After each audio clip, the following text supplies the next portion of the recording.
Hi friends, so ನೋಡಿ 6 ಗಂಟೆ 5 ನಿಮಿಷ. ನಮ್ಮೂರಲ್ಲಿ 6 ಗಂಟೆಯಿಂದ 9 ಗಂಟೆವರೆಗೂ ಕರೆಂಟ್ ಇರ್ತದೆ.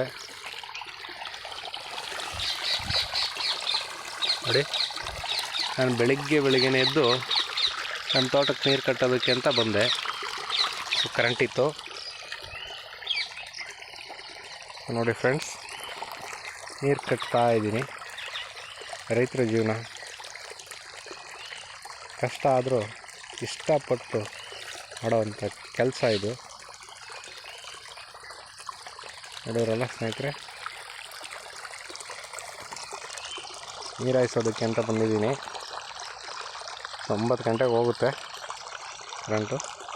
ಸೊ ಅಲ್ಲಿನವರೆಗೂ ನಾನು ಈ ತೋಟಕ್ಕೆ ನೀರು ಕಟ್ಟಿ ಹೋಗ್ತೀನಿ. ಓಕೆ ಫ್ರೆಂಡ್ಸ್, ಎಲ್ರಿಗೂ ಒನ್ಸ್ ಅಗೇನ್ ಗುಡ್ ಮಾರ್ನಿಂಗ್.